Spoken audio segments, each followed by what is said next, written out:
Hello, everybody. How are you this evening? Thank you for joining us. Can you hear me? Hey, Noah, shake your head. Yes, you can? Okay, very good. Well, we'll go ahead and get started.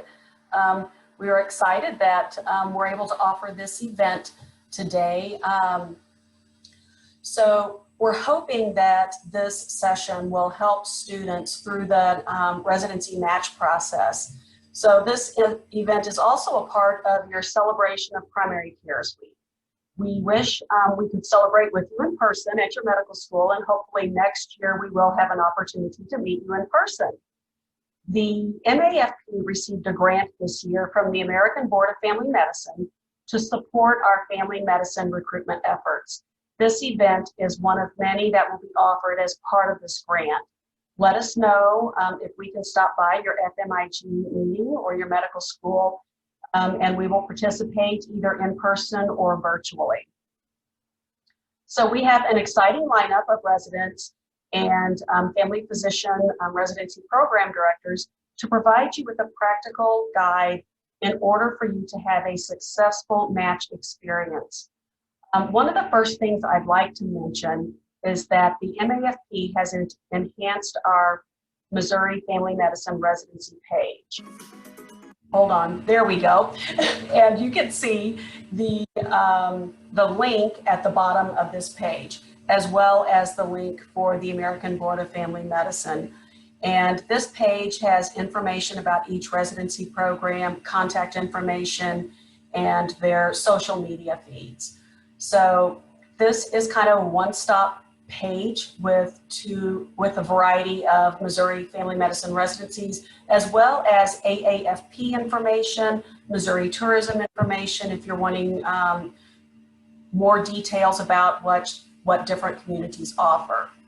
It includes other events and special meetings the residencies have will be included on their web pages. And we also have a link to Doximity, Residency Explorer, and other match-related sites. The MAFP team, consisting of myself, I'm Kathy Pabst, and Bill Plank and Brittany Bussey, we are here to help you through this process, and we can help you find the contact information that you may need as you start applying. And we hope you find this information helpful. So please let us know if we're missing anything, and we would be happy to add it to the residency page. So I would like to take the opportunity now to introduce you to our elected resident and student leaders on the MAFP board. So Noah Brown is our student director, and you want to wave, Noah, so they can see you. And he is an MS3 student at University of Missouri, Kansas City. And Kelly Doherty is our alternate student director, and she is at University of Missouri, Columbia. So the election typically occurs during the National Conference of Family Medicine Residents and Students, but this year the individuals were elected during the transition to practice meeting. And I also want to point out that our resident directors are Dr. John Hafner. He is a PGY2 student at St. Louis University, and Morgan Murray is a PGY1 resident at University of Missouri, Kansas City Family Medicine Residency. So let me see. We also have our sessions broken out into 3 segments. First, we'll hear from current residents who will share their application and match process. Then you're going to hear from 2 Missouri residency program directors about how your application can stand out from others. And lastly, we want to answer your questions about the residency application process to help you match and practice, hopefully, as a family physician in Missouri. So before we get started, feel free to submit questions in the chat feature or the Q&A feature in Zoom, and we will be monitoring them throughout the session and hopefully respond to all questions before it's over.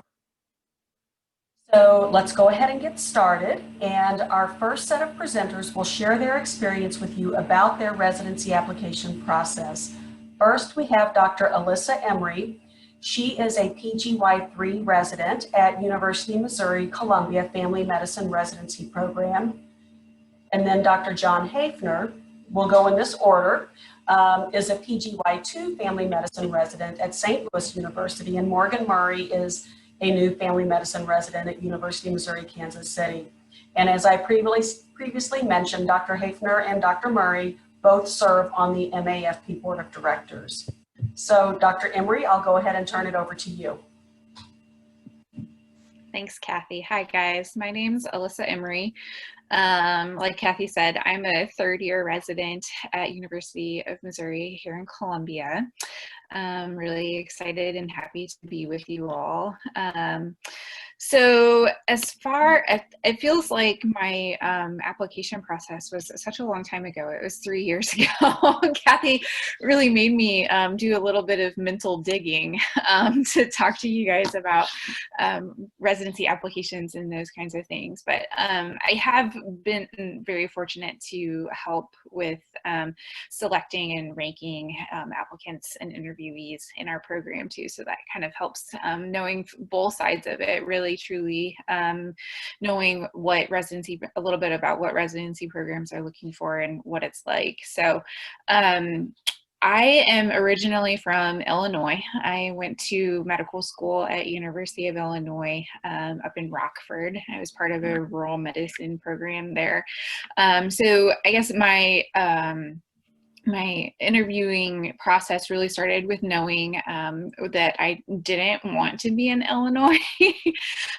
So my partner and I really decided that we didn't want to be in Illinois. So we drew a big X on the state and then decided where we wanted to be from there. And then in Eris, really started looking over programs that looked like they were gonna provide, you know, full scope family medicine, what I was interested in, which quite frankly was, I didn't know what I wanted to do in family medicine. So I wanted a program that was going to really allow me to explore everything within family medicine. I will say that I feel like Eris is kind of, it's a plug and chug thing, right? So, you know, you do all of your activities, you log all of your publications and everything that you've done. But really where I felt like I stood out more was in my personal statement. Believe it or not, I actually wrote it about how much I hated doing chicken chores as a kid, and related my experiences growing up on a farm in rural Illinois to, you know, the experience, like what I had experienced thus far in family medicine and what I hoped to be able to get out of family medicine and looked forward to in family medicine, as far as, you know, the early mornings, the dedication to your job, and the joy that comes from what you do, and not being sad to wake up at 5:30 in the morning to get to work, to get to work and to, you know, collect the eggs and those kinds of things. So it was something that a lot of my interviews mentioned. So I will say that your personal statement is the one place that you really get to let yourself shine and to really make yourself stand out. So really think about that and what makes you stand out, but also what is going to show your dedication to family medicine and really show to those folks who are looking at your application why you love family medicine and why you chose it as your specialty. So like I said, I drew a big X on Illinois and ended up applying to 19 different programs kind of throughout the Midwest and the South, because those were places where I kind of dreamed of living, because what other opportunity do you get to like move completely to somewhere totally different and have a guaranteed job? So ended up applying, like I said, to 19 programs, and I interviewed at 10. And I actually ended up turning down some interviews because towards the end of the year and towards the end of the interview process, I was exhausted. I was also 7.5 months pregnant at the end of my interview process. So if anyone wants to talk about interviewing and families and those kinds of things, I'm happy to answer those questions later.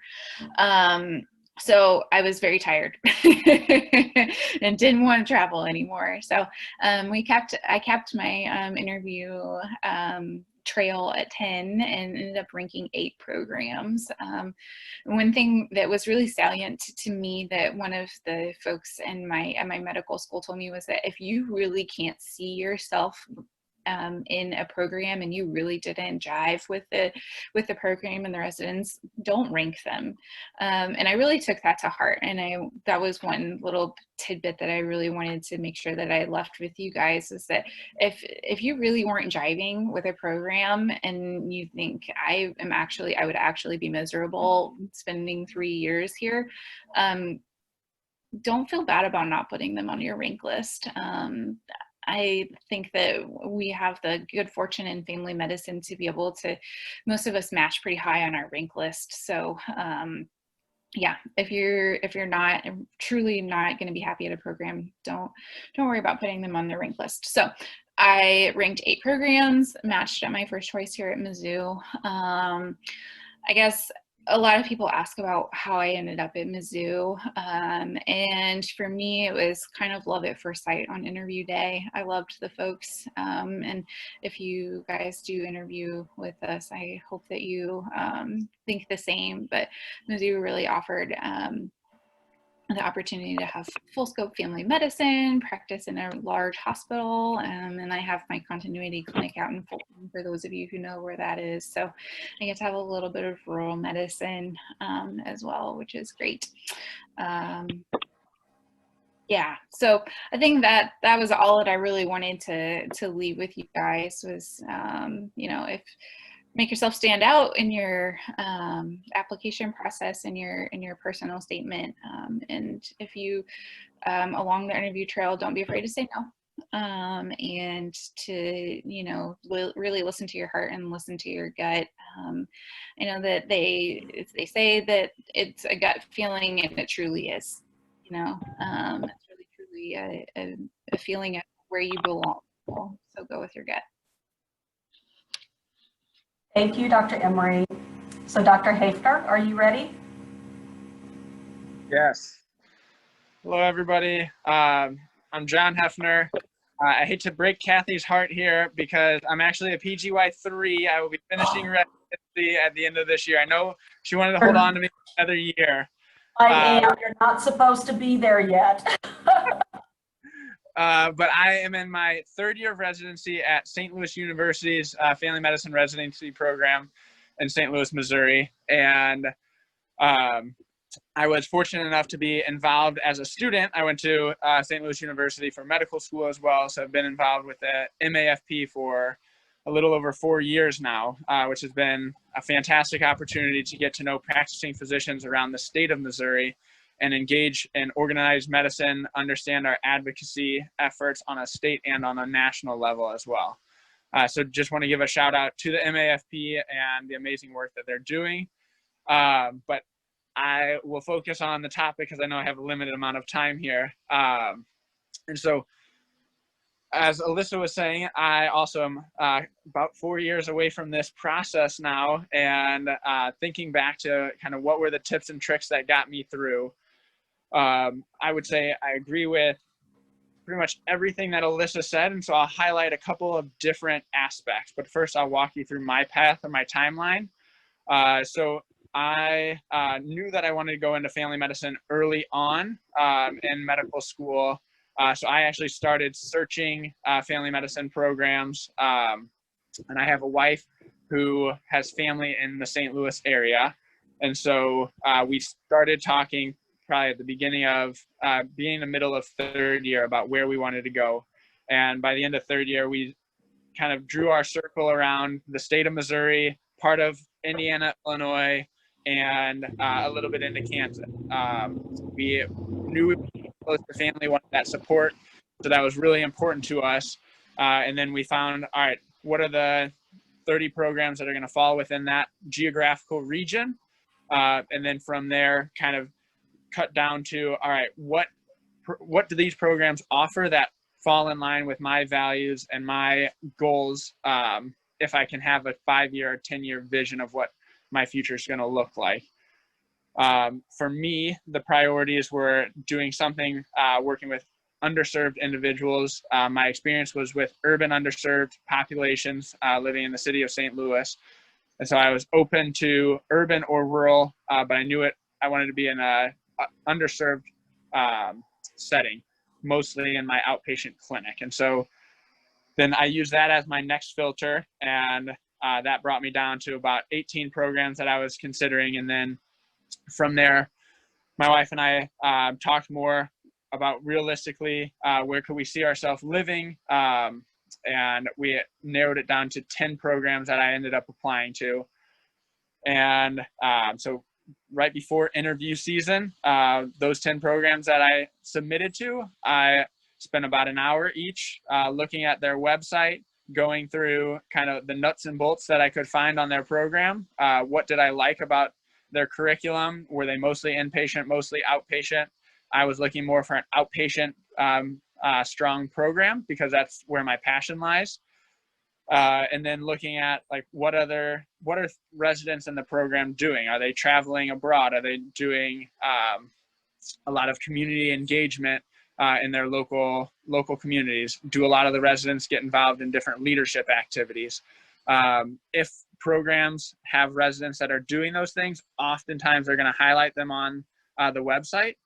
And so I recommend doing that background research and reading so that when you go into that interview day, that you feel prepared to ask meaningful questions about what are the resident experiences going to be like there, and be able to talk about the different avenues that you could possibly experience while a resident at that program. So that's what I did. I spent about an hour each on each program. I wasn't memorizing their website by any means, but definitely getting to know at least some of the faces of the program director and other staff, as well as learning what are residents doing within that program.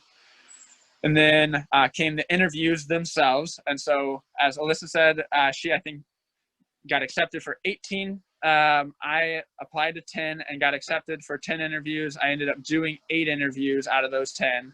As well, it's like you get on to November, middle of December, and you've kind of found those fits of programs you really liked, and you feel confident that there's a good chance you could match at one of those programs. And so I didn't feel strongly that I needed to continue to interview, but like Alyssa was saying, kind of go on your gut and really what you feel when you get to that program. In particular, though, at each interview, you're going to get a lot of the same questions. Every interview I got asked, so why did you choose family medicine? And it might seem like a silly question because you're like, my CV says like I'm interested I've done all these family medicine experiences. My personal statement is all about why I want to go into family medicine. But it's good to know, have a 30-second to a minute-long answer of why did you choose this specialty in particular. My personal advice is pull in some of those experiences that you put on your CV, the different activities that you did, or the different research that you did, or the different mentors that you had, because that allows you to, or the person interviewing you, to ask different questions based on your response, and it makes it more like a conversation rather than just a short 2-minute response and then move on to the next question, so on and so forth. It leads more into a conversation. It makes you and the interviewer both more comfortable. The more that you can just pull in your own experiences and talk about how they've shaped you into the future family medicine resident that you want to be. And so those are my big recommendations in regards to there was one other question that almost everybody asked, and it's, what questions do you have for me? Some interviewers ask me that question as their opening question. And so they didn't ask me about myself. They didn't want to talk about my background. It's like, well, what do you want to know about our program? And so that's where your background research really helps to have a list of questions to say, all right, well, could you tell me more about your OB program? Or could you tell me more about your medication-assisted therapy or treatment programs? And what are residents doing in those areas? And so those are just some examples, but have that list of each, like 10 questions or so for each program that you're like, I want to walk out of this interview knowing these answers, and that will help me decide whether or not I want to go to this program. And that's, I think, the only other advice I wanted to give about the interview itself. I will say for myself personally, ending up at St. Louis University, it was an urban underserved program. I'm practicing in a federally qualified health center right now. I'm currently looking for jobs practicing in a federally qualified health center in the state of Missouri. And so I loved my experience during residency working in that outpatient clinic setting. And I hope to continue to do that for the foreseeable future when I'm practicing full time. And so I think those are the big things that I have. I hope to get to meet some of you in person at the November MAFP conference, or I think Kathy will share our contact information. So please feel free to reach out to me via email if you have any questions about the interview process or about working with the MAFP. Thank you, Dr. Hefner. I do want to let you know we have a question in the queue, and I'm going to hold that until after Dr. Murray's presentation, and then I will pose the question to all three of you if you have a minute to respond. So, Dr. Murray? Hi, everybody. So I am Morgan Murray. I am the alternate student director for the MAFP. I was also the student or the previous student director and alternate director. So I've been super involved with the MAFP for quite a while, actually.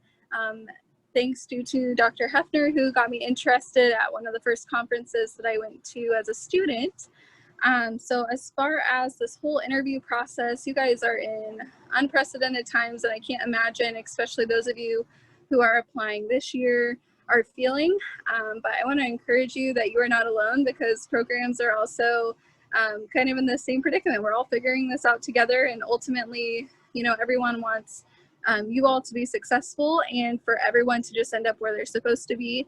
And that was one thing that everyone would always tell me, was that the match works. You just have to believe in the system. And after being through it, I can say that, you know, it really does do the trick. So as far as kind of common questions right off the bat that people ask me, especially younger students, just kind of nitty gritty things, would be, how many recommendation letters should I do? 3 or 4? The consensus that I've gotten from a lot of other people, a lot of senior students that I had spoken with, would be 3 rather than 4, like quality over quantity, especially now that programs are probably going to be getting a lot more applications this year. So you'd rather have really strong letters than a whole bunch of kind of average letters. Otherwise, I just also want to congratulate you on getting this far. I want you guys to celebrate all of the little victories that you have, whether you're in a farm taking tests, or if you're applying and finally hit that submit button. Just, you know, and celebrate where you are, because this is such a long journey and you need to do that. Otherwise, I also just wanted to let you guys know how impressed I was with the state of Missouri. I'm ultimately from Kansas. I grew up, born and raised in Kansas City on the Kansas side though. But I will say the Missouri family medicine programs blew my expectations and everything out of the water compared to all of the surrounding states.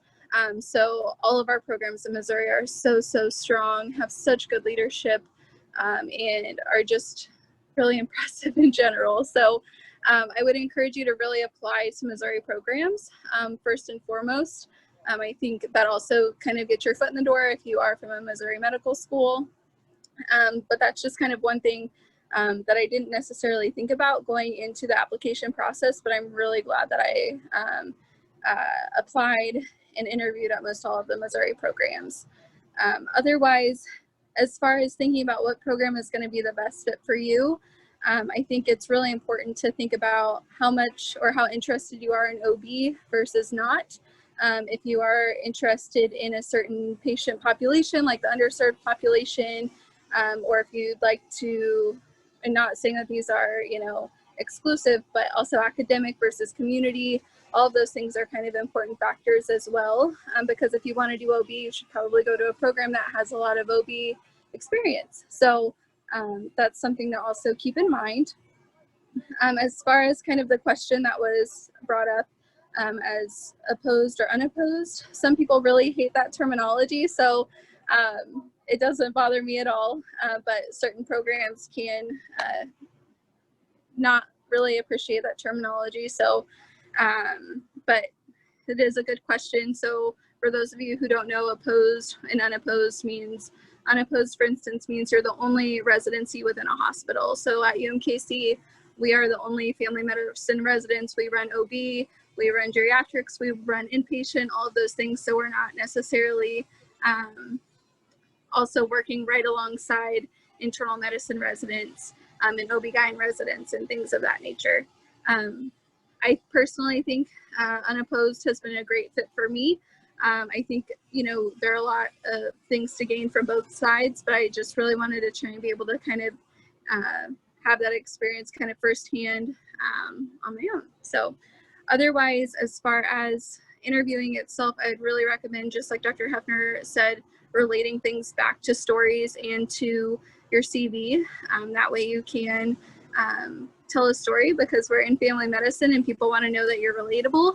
So instead of having cookie cutter scripted answers, I would just go with your gut there. And even if a conversation goes totally off track and isn't your traditional interview questions, I think that's totally okay. And honestly, sometimes that seems like it goes a little bit better because they just want to get to know you as a person and not just, what you're trying to think or try to get them to think what you are. So just be yourself. And even if a conversation goes off track a little bit, that is okay. But especially with this new format, one thing that I will really, really, really recommend for you all to do is, especially when you're Zoom interviewing, especially if it's this year, please speak up on your Zoom phone calls, please interact, please engage, because as a speaker, even just in our didactics and things as a resident, it is so uncomfortable for a presenter to just be talking to no one, even though there are a whole bunch of people listening. So just be engaged, turn your video on, all of those things. Please just engage, because that's what's going to make you stand out, especially this interview season. If you just keep your camera black and if you don't engage, you're really not going to stand out in a way that you would want to, most likely. But otherwise, always have questions. If you kind of are in a spot where you're not for sure what questions you have for them, please just come up with your generic list. And also befriend the people you're on the interview trail with, because there are still friends that I met along the interview trail that are still in the state of Missouri, some of the people that are in my own program, and those are really good friends and connections to have along the way. But that was kind of rapid fire, a whole bunch of things as far as, recently interviewing, but just please be engaged on the Zoom calls, especially if you're interviewing this year. That would probably be the biggest thing. So thanks, guys. Thank you, Dr. Murray. We've had a few other questions and we have a few minutes before we can start the next session. So Dr. Murray mentioned that not everyone prefers the terms opposed and unopposed. The other terminology you can use, and this is a comment from Dr. Cole, is the single program versus multiple program institutions. And then we also have a question as far as research, volunteer experience, leadership roles, and other activities. Which should be prioritized over the last 2 years of medical school? Do any of you all want to respond to that question?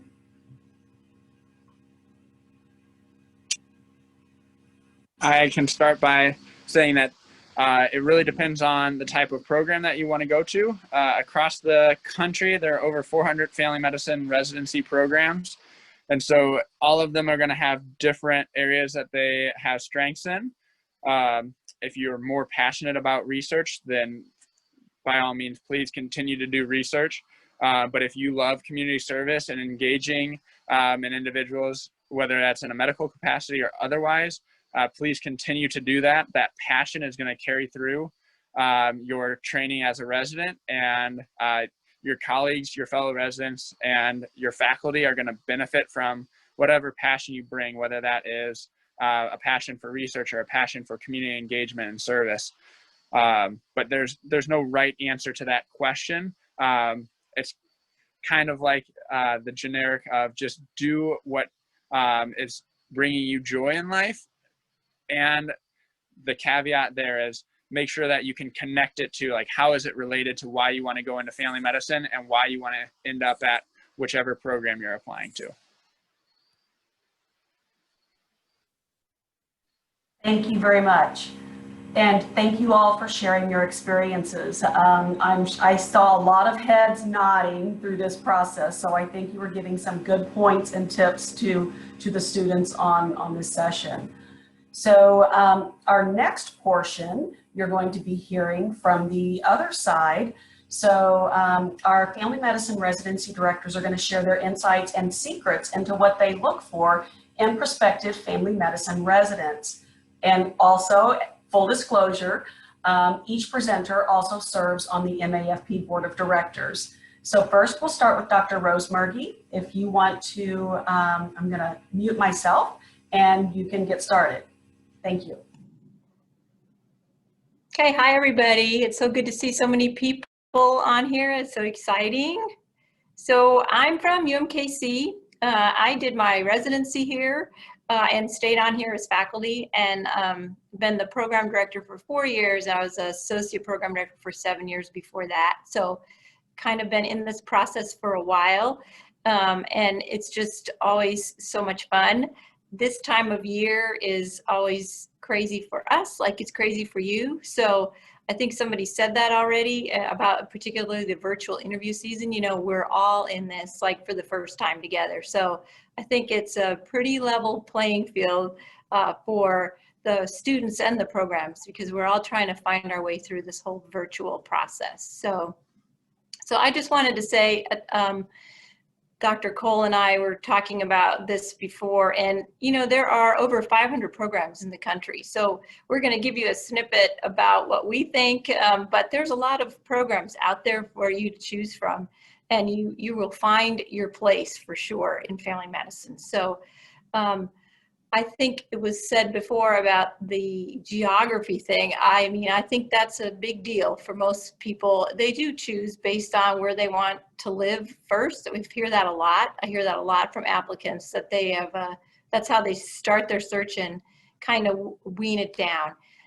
I think also it's a good idea if you have some idea of what you might want to do inside family medicine, that you look for programs. You can kind of go with the idea of like, what is the thing I'm interested in, and try to see what is the depth of training you're going to get at that program in that area. So if you're interested in, you know, global health, or doing family medicine with OB and C-sections, or sports medicine, or geriatrics, or English as second language, there are programs that are combined family medicine and psych. You know, you can find that if you have that interest, look for that, because going to a program that has those fellowships and those really seasoned faculty in those areas is just going to help you reach your goals. When we talk about what we're looking for in our applicants, I think that's a question we get all the time. So we're looking for people who are committed to family medicine. Right, and I think that really does shine through in your personal statement. I love what Alyssa said about how she wrote her statement, and that's something that catches you right away. So if you've got some story like that, I think that's great to put in your personal statement. Connect it to what is your vision, and what are your goals, what are your values, because ultimately you want to connect that with what the program has to offer and what their values are. I think also was mentioned about research. So I just wanted to say a little bit about that. I think for family medicine, research tends to be more patients based as opposed to sort of bench kind of research. When I'm talking to residents about that and looking at applicants about that, I think really trying to find something that is a common thread all the way through. So if I see somebody's doing volunteer experience in a particular area and then they're sort of have some research around that area, and then that ties into their personal statement, and that is a great way of understanding who that person is, and also helps tie that commitment together to family medicine. So I think that's how I look at research. I look at how does that tie into who they are as a future family physician. This interview season with the virtual situation is going to be different. I think some tips that I would say is making sure that you have done your research ahead of time. Like John said, I think it's going to be really important because you can't visit. So you've got to check out those websites ahead of time. Everyone has kind of beefed those up across the country because they know that. So take advantage of that. Look at social media so that you can get a little bit of feel of what the program's about, and come to the interview with questions after you've done some research. That shows me that you're interested, and it shows me a little bit about who you are also. In the virtual interview realm, I think also make sure you're going to be in a place where you're not going to be interrupted, and can really fully engage, like Morgan said. I think that's going to be very important. So I think what I look for in an application is we do a holistic application review. And so we're looking at all the parts of the application and trying to figure out who is this whole entire person, because that's who we are in family medicine. We are taking a holistic approach, and that's a little bit different. Some programs do it more based on scores, and that's just a different approach than we take, and I'm sure Dr. Cole is going to talk about that too. I get a lot of questions this year about what to do about electives, because things are so different this year. You can't do all the electives that maybe you would want to have done. So there are programs available that have electives that are just a little bit different, like virtual electives. At least that gives you a chance to see a program. So if you have an opportunity to do that, I think that's a reasonable thing to do. Programs have gotten real creative and done telemedicine electives, which again is, a great way to at least interact with a program that you might be interested in, even though it's a little bit different. We created a different elective this year, which is kind of a sub-I, which really is a lot of inpatient and OB, because we don't have as much room in our clinics because of social distancing. So look for those opportunities, because there are options out there this year, even though you have to kind of do a little bit more digging to find those electives. I think one other thing I always want to talk to students about is letters of recommendation. This was already said, but I think it's very important to get a good letter of recommendation. And what that means is try to get a mentor or spend time with a family physician who really gets a chance to know you and understand what you're about, and can write you a letter that really shows that they know you, and they know they've taken the time to understand what you want to be when you're through your whole educational process. I think getting lots of superficial letters doesn't really tell us much. I think that's already been said, and we do have to read a lot of things. So really spending time to find a mentor can be really helpful for you in the interview process. I think if you're looking at community service opportunities, there's so many things that you can do that tie back to family medicine and primary care, and that's a really great opportunity for you to even find your passion. I think finding a big long list of a ton of volunteer and community services experiences that lasted just a couple of months is not as important as maybe having something that you can show over a couple of years that you had an interest in this, and that again speaks to your passion for a particular population of patients or a particular subject matter. So I think when you're looking at your community service and you're logging those things in ARIS, kind of make sure that you pay attention to those and list the things and make them shine that are important to you. I like to ask those questions when I do interviews. I like to look at those things and ask, particularly, tell me about this project that you worked on. And sometimes people will have much to say about it. And then you just kind of go, wow, were they really interested in that or not? So make sure if you list it, that you have a really good answer and you can talk about what that project was about. I think that's all I have. Dr. Cole's got some more, and I think we thought we would toggle back and forth a little bit after. Thank you so much, Dr. Rose Murgy. And now we'll turn it over to Dr. Sarah Cole.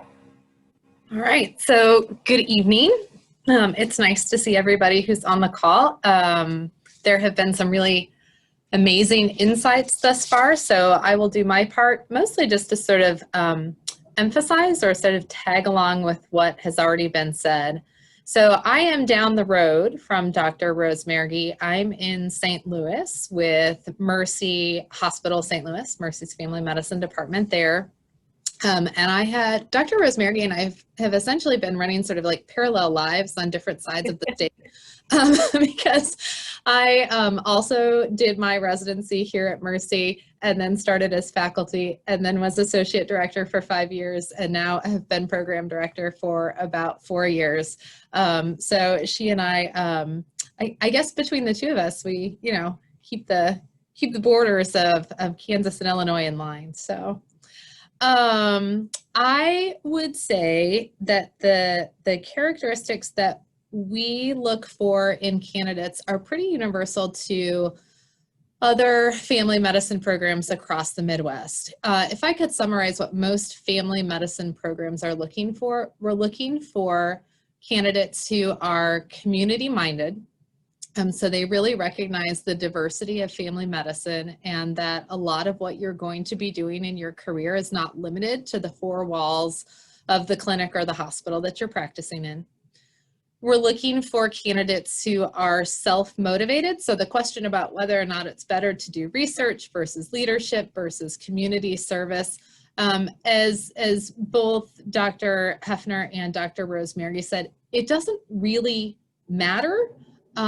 Pick one that you're passionate about and then relate it to how that shows family medicine is your calling. Because the third thing that we're really looking for is an authentic interest in family medicine. And so one of the secrets that I can give away there is make sure that you're mentioning the words family medicine through the course of your interview or your personal statement, because there is a difference between primary care and family medicine. There are other specialties that can claim to be primary care. And so if you're talking to me about primary care, I don't know if you understand that that means comprehensive full scope care for all ages from cradle to grave across settings. Whereas if you're saying the words family medicine, that tells me you probably have a little bit better understanding of what the specialty is. And so when Dr. Murray was talking about, should you have 3 letters, should you have 4 letters? Again, 3 is fine, but one of the things that we look for is one of those letters from a family doctor? You know, it's fine to have letters from an OBGYN or from an internal medicine doc or from a pediatrician, because those specialties do relate to ours. They are part of what makes our specialty ours, but they're not a substitute. So again, in terms of showing that family medicine is really your calling, try to have that good letter. And if you're having trouble finding a letter from a family doc, reach out to the family medicine clerkship director at your school so that they can help you find somebody within their department, or even have somebody within their department write that letter for you, because that's an important one. I will talk a little bit about what to do if you also have sort of a tender spot or a red flag on your application. So if you have something that you're worried about, whatever it is, whether it's an academic remediation, or if you didn't do as well on a step of the boards as you were hoping for, or if you don't have the long list of CV activities that some of your classmates do because you were working to support a family, mention those things somewhere in your application. Bring that out in a personal statement, or there's actually a section in ERIS that you've probably seen where you can comment on any sort of interruptions in training or areas on your application that you'd like to explain a little bit more. Because if program directors are reading about those types of things for the first time in a dean's letter instead of from you directly, that's not good. So be sure to sort of own that, you know, and if there was a reason for something that you perceive as a deficiency on your application, like if you didn't do as hot on boards because there was a death in the family, or if you had a first-year academic remediation because you were still learning how to study for medical school, that's fine. We hear that all the time. But own it and be honest about it and talk about what it is that you learned from it, because that's really what we're looking for, is people who are rising. You know, we're all lifelong learners. And so if you've learned some important lessons in medical school before you even get to residency, I'm going to like that, because I know you're going to succeed more in residency already. And that's part of that holistic view that programs are looking for. Family medicine programs, particularly in the Midwest, don't tend to take that filtered view or quantified view. Rarely is there one thing that's going to get you knocked off of a program's radar completely, because we really are looking at everything. A couple other things to follow up on, I think. I appreciated everybody mentioning how we're all going through a virtual interviewing season for the first time together. So while some programs have been able to beef up websites or have suddenly had an Instagram account where they never had one before, programs are at different points in doing that.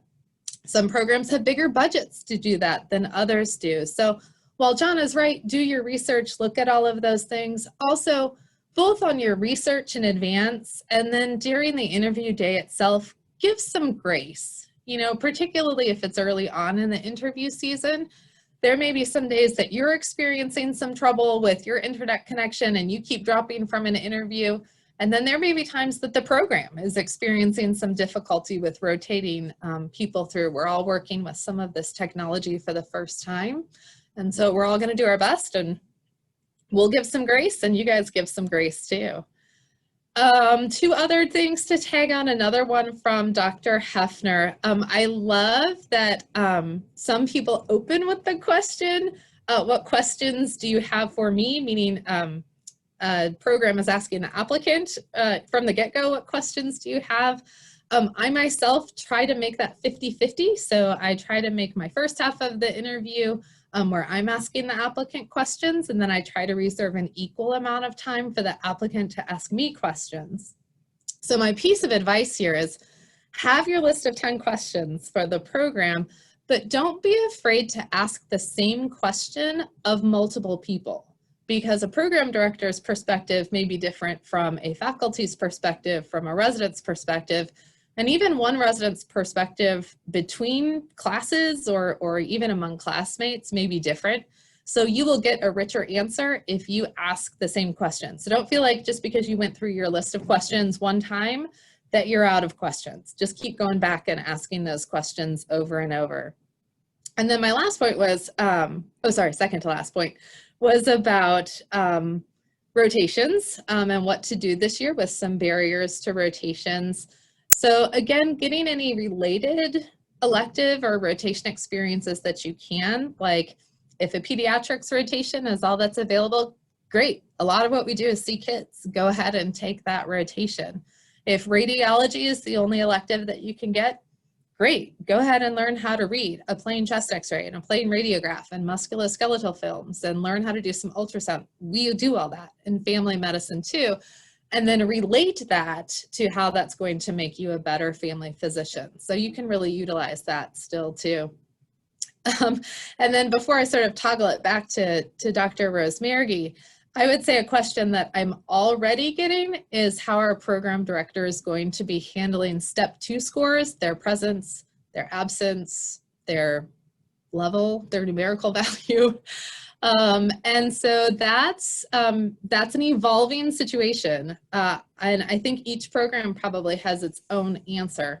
I will say that in our program, what we've decided to do is we just have to take the step 2 physical exam or level 2 clinical skills, whether it's been taken or not and whether it's been passed or not, just completely off the board, because people are at so many different places in terms of whether or not they are going to be able to take it or not. So that's just not a factor in our interview process right now.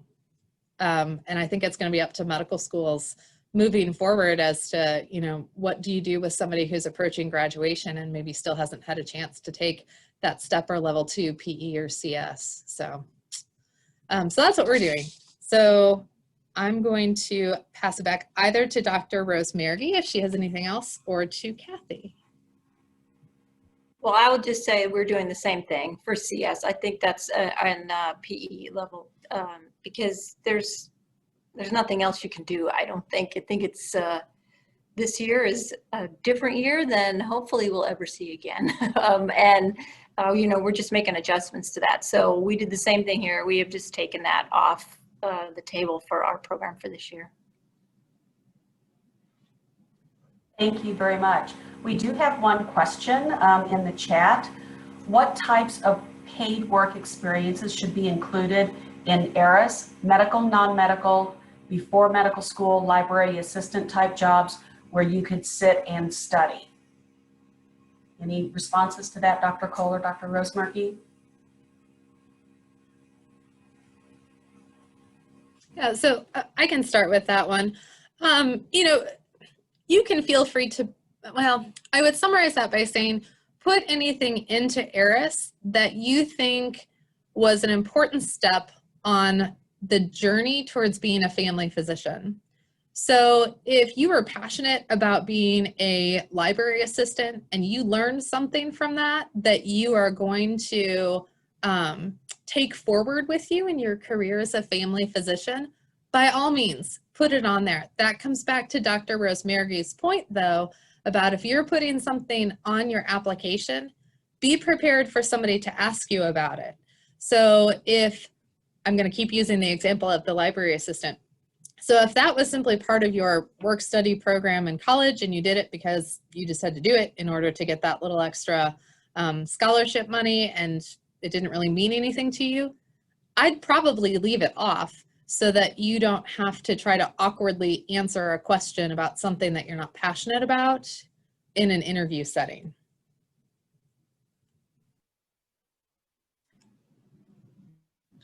Yeah, I agree with that completely. I think we've had that awkward moment where I will pick out something really interesting and I'm going to ask about it. And then it's like, well, then you didn't really have much of an experience and you don't hear much back. And it just it becomes a very awkward time in an interview. So be ready to talk about what you put down. So also in the chat, there was a comment about interviewing with a family, and Dr. Emery responded to that. I want to make sure that you go in and read that if you haven't had a chance. And Dr. Emery, is there anything else that you would like to share? No, I don't think so. As my husband is about to hand me my kid.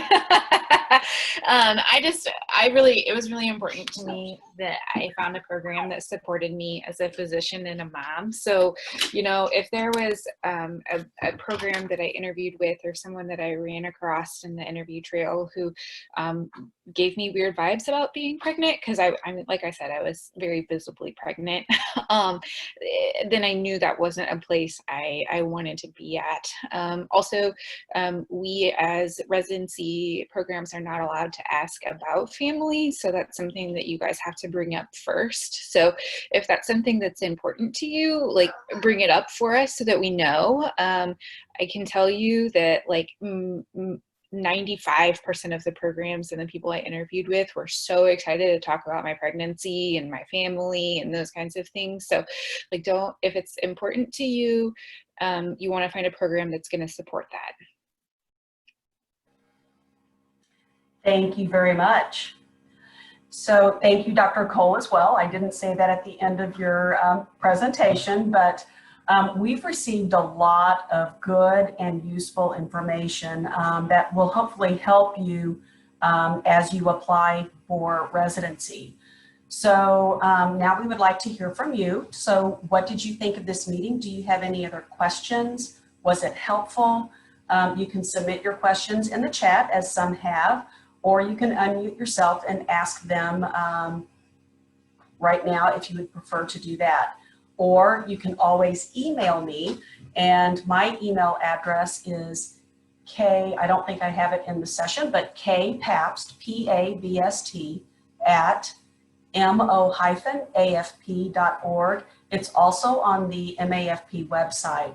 And as I was hearing Dr. Rosemurgy and Dr. Cole talk about their residency programs, and then all the other items that the current residents were looking for, our website does have links to that type of information for each residency program. We just updated it this week, so I'm excited. It's very simple and clean, but you can find the information that you're looking for on one page.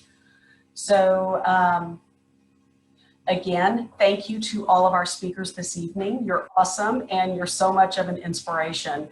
And we're fortunate to have you as Missouri family physicians, or soon to be new physicians. And thank you to the medical students, for all of you for joining us this evening. And we're here to help you. I mean, the board of directors at the Academy, the support that we want to give you as students is phenomenal, and we're here as a resource. So please take advantage of that. And you can contact us at any time. And I usually respond to emails all the time. I guess I don't have much of a life, but I enjoy responding and being timely, because I know sometimes it's very important. And for everyone who participated tonight, we do have a finger loop phone stand. And if you don't know what that is, you will be getting one. I have to thank Dr. Rosemurgy for that, because she had those at UMKC, and I love it. It's so much better than the finger pops. So you'll be getting one of those in the mail as well in the next week or so. And are there any other questions that you have for us? I actually had one, if that's okay. Sure, absolutely. Well, first, I would really just like to thank you for offering this session. It has been incredibly helpful in such a weird year, and just knowing that we're all in it together, I feel like is such a help, not only just hearing your insight into things, but knowing that you're here for us too, and we're all in this together like we've been talking about. But my questions are specifically, I guess, aimed toward OB heavy programs, and then also asking about like the family aspect of things. What questions and how do we ask this appropriately?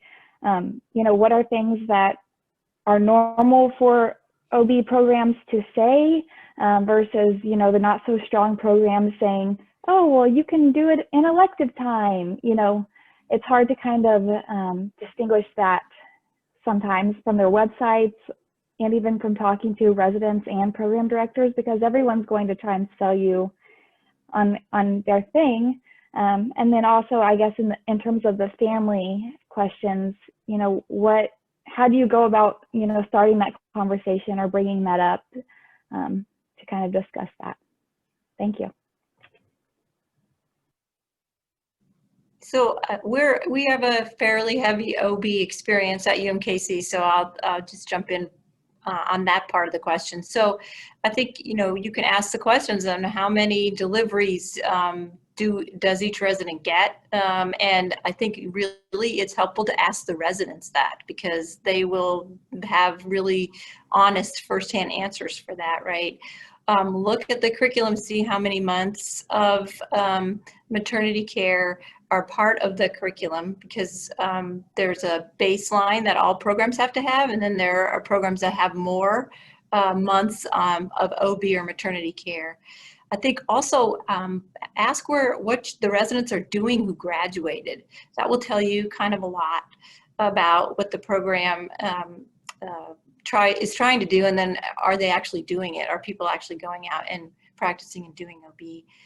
You can look for programs that have a fellowship, because that tells you that they have to have a really strong base in order to have a fellowship. You can't really have the OB fellowship unless you have a lot of OB numbers. And then I ask about PEDS, because if you've got good OB numbers, you probably have some really strong PEDS experience in the residency and in the residency clinic. So that's, I think, a trick that you can kind of tease out a little more to find out, like ask about what's the PEDS environment like, how much PEDS do you have in your continuity clinic? And that's another way of kind of getting at that answer.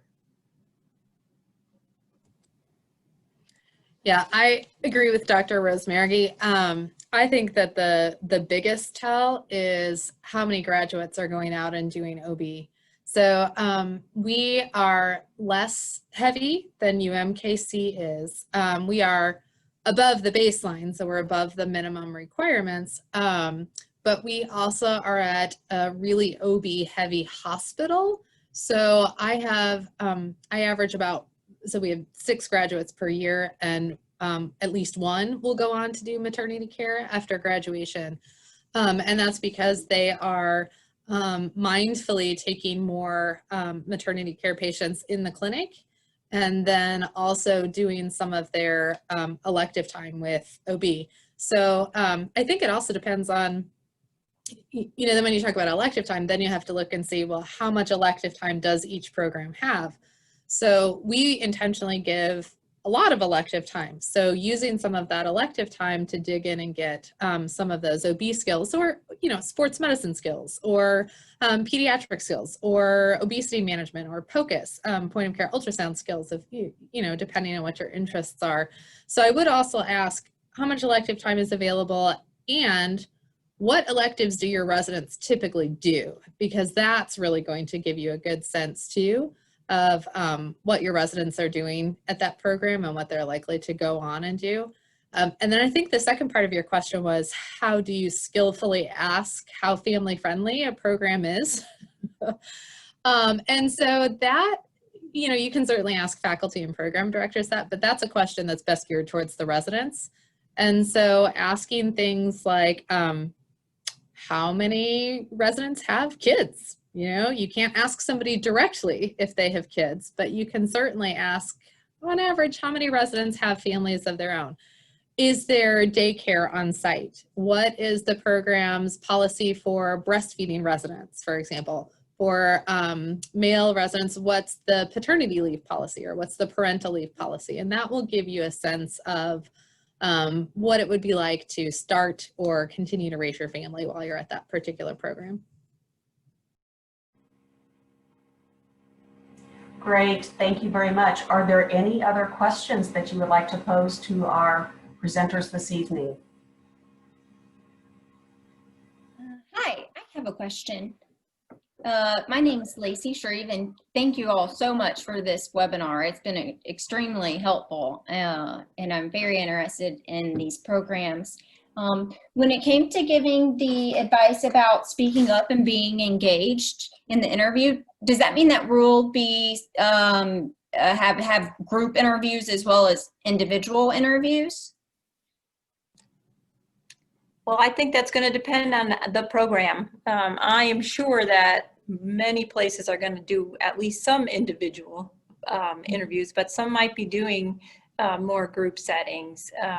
For UMKC, we're doing individual interviews with the resident, faculty, program director, and then also offering a experience like the night before interviews with a group of residents, with the group of applicants, and some breakout sessions and stuff like that. And there's usually there's all kinds of varieties that is going to happen this year, but it's a challenge to do group interviewing sometimes on Zoom. I think because only one person can talk at a time. I think I sort of feel like we found that out during the national conference when we were trying to do the residency fair. It was a challenge. So I think you might see a little bit of a hybrid of both, honestly.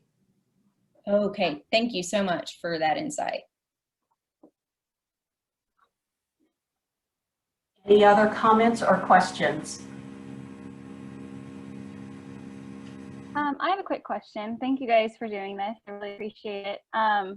Regards to the virtual aspect of this year's application season, if there's a program that we're really interested in, but for whatever reason cannot secure a sub-internship or an audition where we would usually in the prior years, what is the best way this year to communicate with programs or residents that is something that we're really interested in?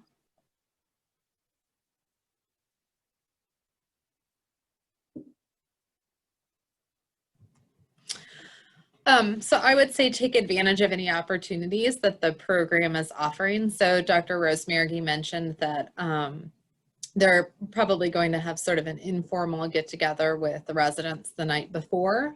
So making sure that you attend that if you're possible, or if programs are offering any virtual open houses or second looks. You know, if you can't attend, you can't attend, and that's okay. It's not, that's not what's going to make or break you. But if you're really interested in a program, that will A, tell that program that you're interested, and B, will help you learn more about that program so that when you're really trying to wrestle out, you know, what are your top 3 programs, those are probably the little things that are really going to help you discern that fit the best. And then there's nothing wrong with being honest and telling programs, you know, I'm interested in you.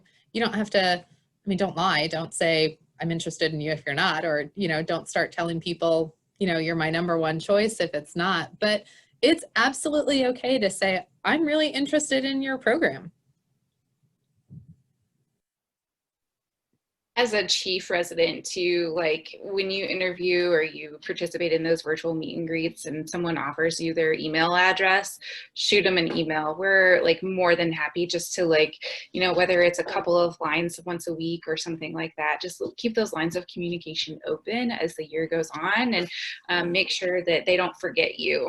Because obviously if you love them, you're not going to forget them. So you don't want them to forget you.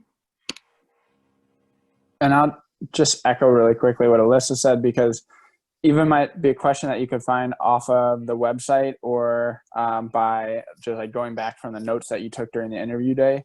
But if you reach out and reestablish that connection, then that just opens up the communication again.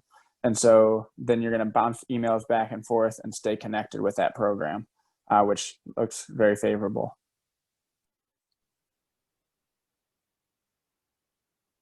Thank you. Any other comments or questions? This has been wonderful this evening. If I could just have a quick second. Hi, everyone. My name is Noah. I'm currently a year 4 of 6 student at UMKC. I am the current student director of the MAFP. I think Kelly is on here as well, and she is the other student director as well. And so I just wanted to introduce myself to the students. I know, unfortunately, we haven't had the opportunity to meet with COVID kind of taking the conferences out of the picture this year. And hopefully I'll get to see some of you at the annual fall conference coming up in November.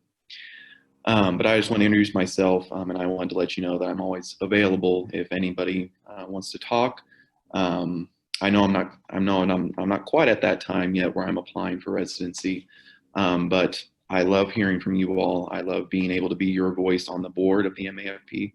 And so I just wanted to let you all know that I am here for you if you all have anything that you would like me to address or just want to talk.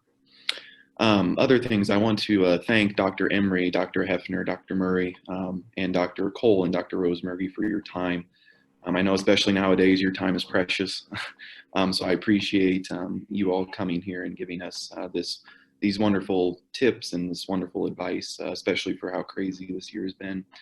And then I also wanted to give a shout out to Kathy. Kathy, none of this would have happened without you. So I appreciate your work. You do so much for us. And so I wanted to thank you as well. You're welcome. I love what I do. Very good. I wanted to just introduce myself too. I'm Kelly, who Noah mentioned. I'm the alternate director, and I'm an MS3, so I am kind of researching residency programs, and I'm happy always to talk about my strategies with questions that I have for programs and like how I get into their Instagrams or websites. So I'm also always happy to field questions. And thank you so much to everyone who spoke. And thank you, Kathy. Kathy really is the MVP, guys. So definitely reach out to her. I will put you in contact with whoever you are needing. So if you have questions, just give us a call, give us an email, and we will be more than happy to get you in contact with the right person. So thank you all very much, and this adjourns our meeting for tonight. Thank you. Thank you. Have a good night, everyone.